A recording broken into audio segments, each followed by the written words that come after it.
Good afternoon. My name is John Eisenberg. I'm the new Assistant Superintendent of Special Education and Student Services at the Virginia Department of Education, and I want to welcome you to our August 2012 Special Ed Council meeting. In this short, brief clip, I'm going to provide you with some staffing updates and some critical issues that you as special ed directors need to be aware of in the Commonwealth of Virginia. I wanted to welcome you back to school. I know many of you are in the throes of getting school ready and school open and all the fun and foibles in between, but I wanted to welcome you back to school. Two critical things that I wanted to update you about are we are sad but also excited for two individuals on our staff that are going to be retiring very, very soon. I have sent out notification to you in the past few months, but just wanted to take a few seconds to recognize both Judy Douglas and Paul Raskoff.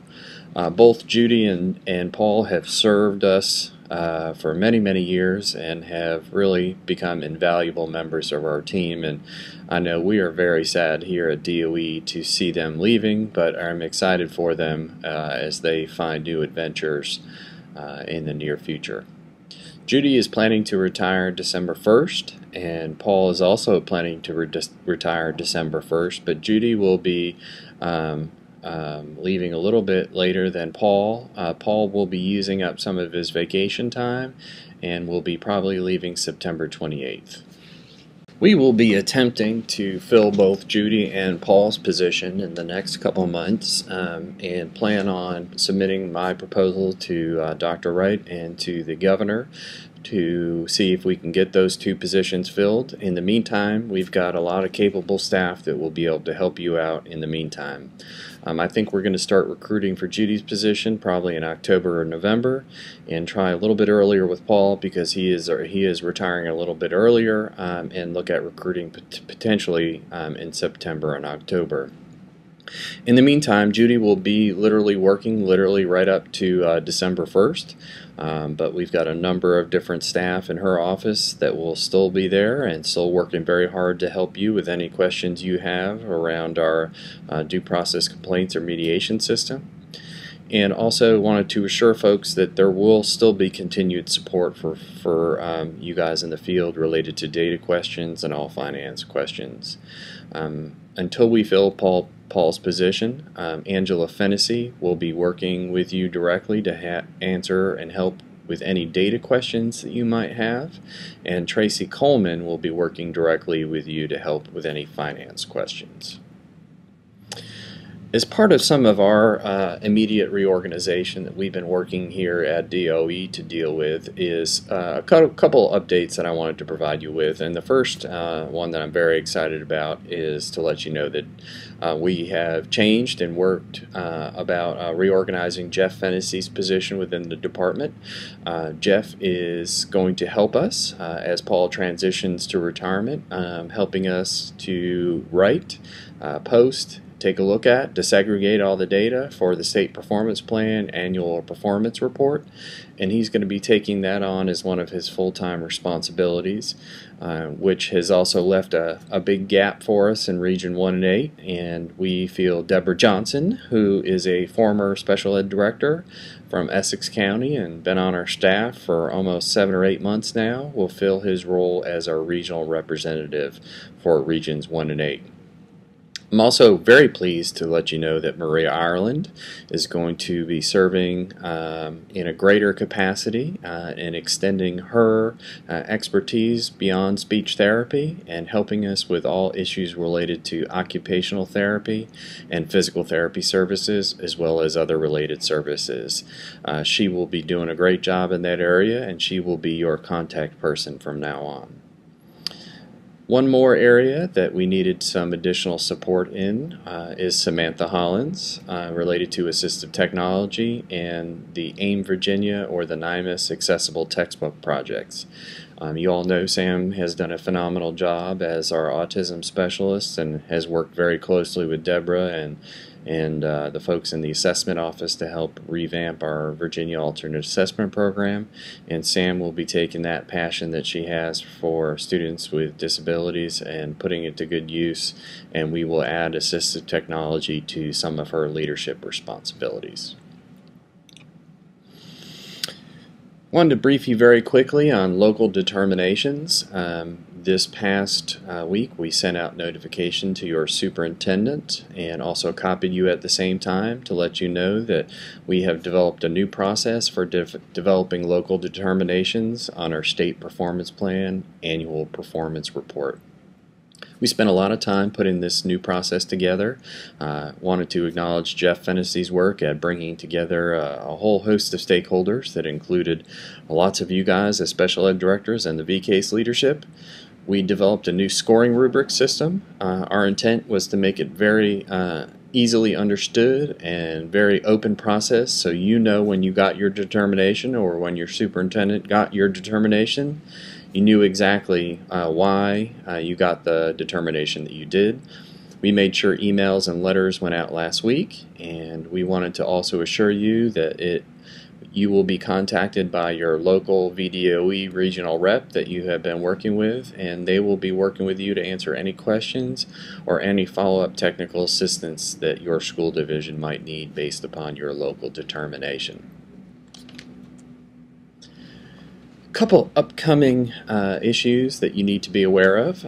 First, we are excited that at the next board meeting in September, we'll be bringing to the Board of Education for first review the paraprofessional competencies for students with autism spectrum disorders. We have been working all summer on this initiative since it passed in the General Assembly under House Bill 325 under Delegate Massey's leadership.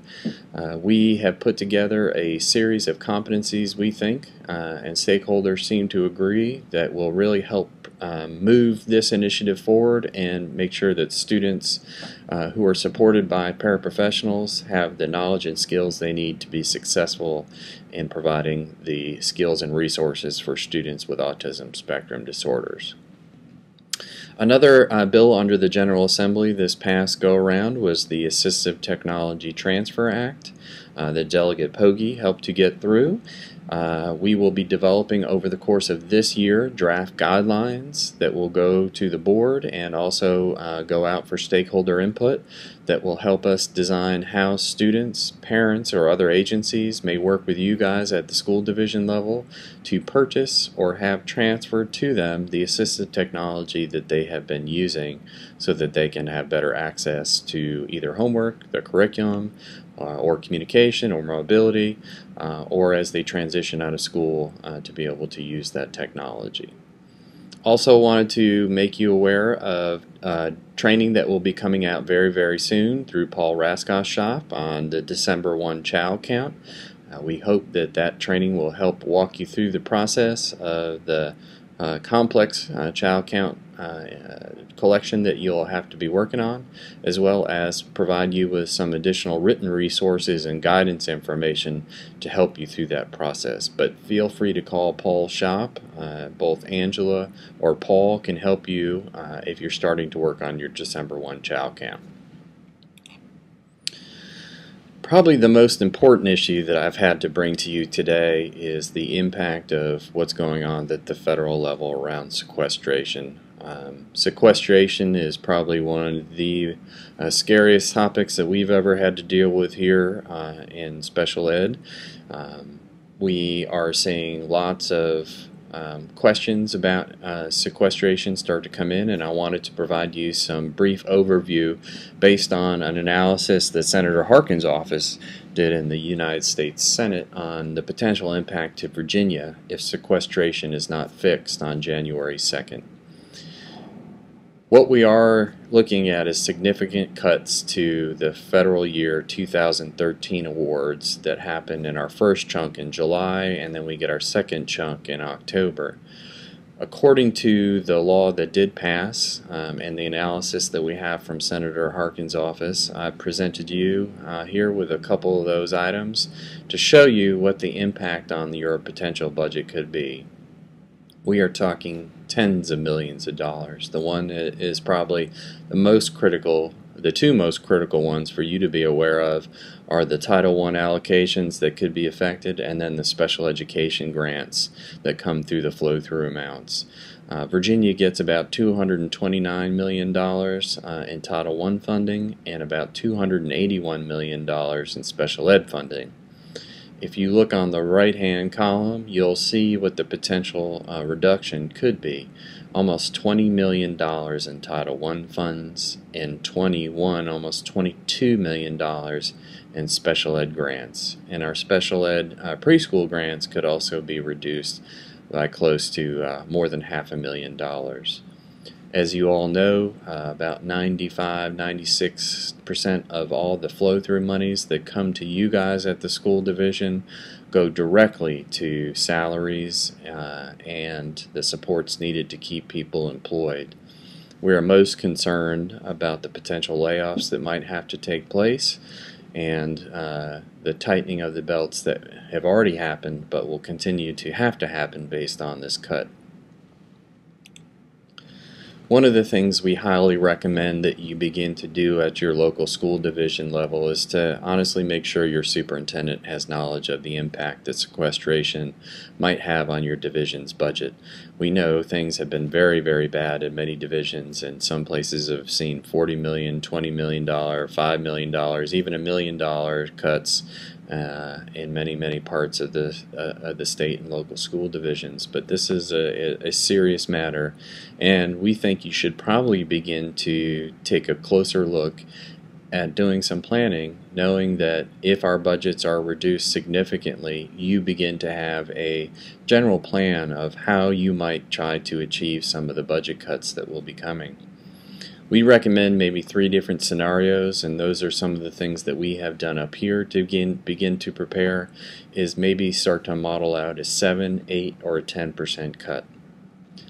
We also really highly recommend that you become, as an organization at the school division level, or you as an individual, get very active in understanding and contacting your local congressmen, your representatives, and the senators that represent Virginia and the Congress, and make sure that your voice is heard and your school division's voice is heard about the potential impact that these cuts could have on your school programs. It was very much recommended by VCASE leadership that you begin to put a face to some of these cuts so that you really explain the story to your local senators and congressmen about what the potential impact on special education funding could mean for the future of a lot of children in Virginia. Thank you everyone for taking a couple minutes to listen to some of our updates, and wanted to again wish you good luck this year, and really looking forward to working with all of you over the course of the year on a number of very difficult projects and rewarding projects to try to improve performance for students with disabilities in Virginia. Please feel free to call me or any of my staff. We are here to work with you, here to serve you, and please let us know if we can do anything to help you out. And I really look forward to meeting with many of you across the year, and I look forward to trying to come to as many of the regional meetings as I can. And again, good luck and have a great year.